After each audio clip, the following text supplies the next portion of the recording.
নমস্কার বন্ধুরা, welcome back to my channel. তো সোনালিস কিচেনে তোমাদের সবাইকে জানাই স্বাগত। তো আজকে আমি নিয়ে চলে এসেছি চিংড়ি মাছের মালাইকারির রেসিপি, কিভাবে সহজ পদ্ধতিতে বাড়িতে বানাবেন সেটাই নিয়ে চলে এসেছি। তো প্রথমে আমি চিংড়ি মাছটাকে কেটে ধুয়ে নিয়েছি। ভালো করে ধুয়ে নেওয়ার পর চিংড়ি মাছটাকে সাইডে রেখে আমি একটা টমেটো একটা পেঁয়াজ মিক্সিতে পেস্ট করে নিচ্ছি, একটু লবণ দিয়ে পেস্ট করে নিয়েছি। তারপরে এদিকে দেখতে পাচ্ছ চিংড়ি মাছগুলো নিয়ে নিয়েছি, তার মধ্যে লবণ আর হলুদ গুঁড়ো আর লঙ্কার গুঁড়ো একটু সামান্য দিয়ে ভালো করে মাখিয়ে নেব। এদিকে যতক্ষণে মাখাচ্ছি এদিকে আমি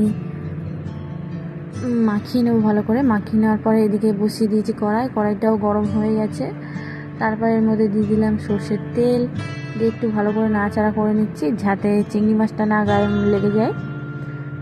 তারপর চিংড়ি মাছগুলোকে দিয়ে দিলাম একে একে, দিয়ে দেওয়ার পর ভালো করে নাড়াচাড়া করে নেবো, উল্টে পাল্টে নাড়াচাড়া করার পর একটু গোল্ডেন ব্রাউন হওয়া অবধি ভাজা করব। ভাজা হয়ে গেছে। খুব বেশি ভাজা করলে আবার চিংড়ি মাছগুলো শক্ত হয়ে যাবে, খেতেও ভালো লাগবে না, আর চিংড়ি মাছের মালাইকারিটাও খেতে ভালো লাগবে না। তো তাই আমি হালকা একটু ভেজে তুলে নিলাম। তারপর নিয়ে নিলাম কোকোনাট মিল্ক। উষ্ণ গরম জলের মধ্যে আমি এটাকে ফাটিয়ে নেব, গুঁড়ো দুধটাকে মিশিয়ে নেব। নেওয়ার পর এদিকে কড়াইটাও গরম আছে, চিংড়ি মাছের মালাইকারির চিংড়ি মাছ যেটাতে ভেজেছিলাম সেই তেলটার মধ্যেই দিয়ে দিচ্ছি টমেটো পেঁয়াজ পেস্ট, আর দিয়ে দিচ্ছি গোটা গরম মশলা। গোটা গরম মশলার মধ্যে আছে দারচিনি, লবঙ্গ আর এলাচ আর একটা তেজপাতা।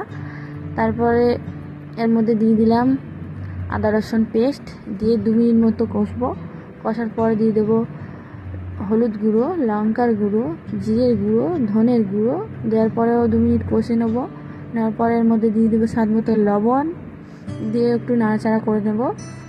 তারপরে এর মধ্যে দিয়ে দেবো ভাজা করা চিংড়ি মাছগুলোকে, দিয়ে 2 মিনিট ভালো করে কষিয়ে নেব।